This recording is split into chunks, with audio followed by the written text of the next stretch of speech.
basically what he did was bring people together. He did two things, I think, maybe three. He brought people together, got them involved, found out what they're good at, and set them free, and let them do it. Cap Harrison was good at this, and if something needed to be done in that area, he'd send Cap. If you needed something from, well, almost anything, you can send Irene. So many people in the administration would handle things. He found who was good at it, he sent it to him. He also was good at solving the big picture. You know, sometimes we get involved with the minutiae of operations, we forget the big picture. You know, those of you who remember Jimmy Carter, well, all of us, because we're all old. Speak for yourself, right? One of the criticisms of President Carter was that he wanted to read everything. He wanted to direct everybody. He wanted to run the whole government, which you can't do. You have to find people you trust and set them free. And so you can decide what the big picture is and then turn the government or your administration in that direction. And I think that's how my father created such big things as we look back today. The sewer system is now regionalized. CTS, the Cleveland Transit System, now became the RTA, Regional Transit Authority. The Emergency Medical Service. He saw a problem that needed faster response, more professional response, and more equipment. And he put together a program that got that started, and now it's routine. You know, before that, you remember, you get a policeman or a fireman to come out with some minor first aid knowledge and maybe some Band-Aids, and they take you to the hospital 20 minutes after you had your heart attack, maybe a half hour. Now they're out there in a few minutes, they got all the equipment, they're professionally trained. We take it for granted. And it's thinking about the big picture and getting these things done.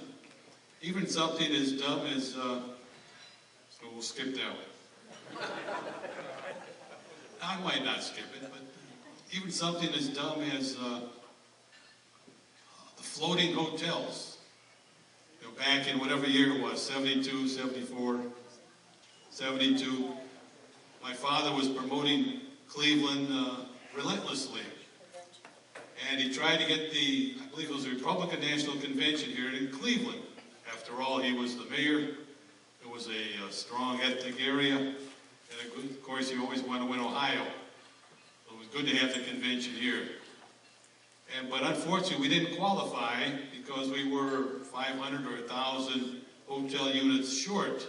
You got it just like when you're applying for a job, you have to meet the minimum requirements of the job, college education or high school, whatever they demand.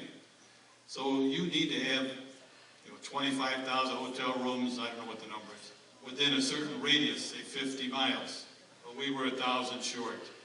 So he comes up with the idea, we're going to bring in cruise ships and let people stay on the ships right on the dock, the 9th Street dock. Everybody thought it was a stupid idea. Well, what you never thought about is what he knew and no one else. You can't tell anybody, you can't give away secrets. There was no intention of having people stay on cruise ships on the docks. The only thing was to complete the application.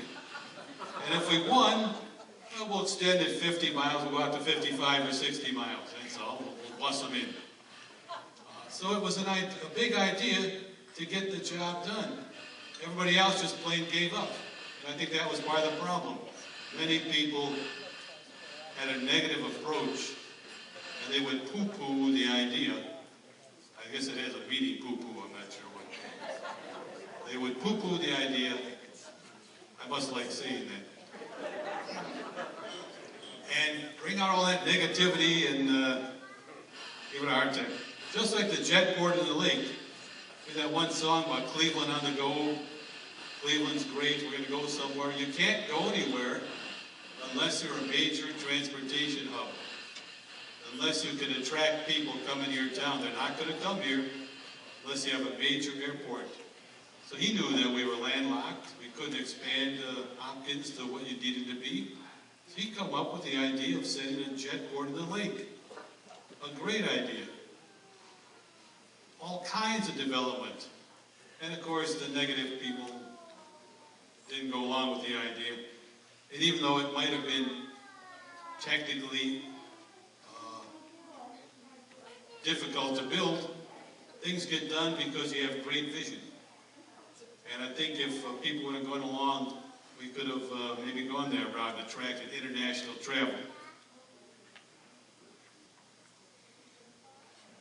So I think just like our honorees today, Irene Morrow, George Turbrack, and Lucy Salvaggio Sticken, they spent their efforts bringing people together for their nationalities and for their communities. And that's really why we're honoring them today, because they walk and follow the same mold.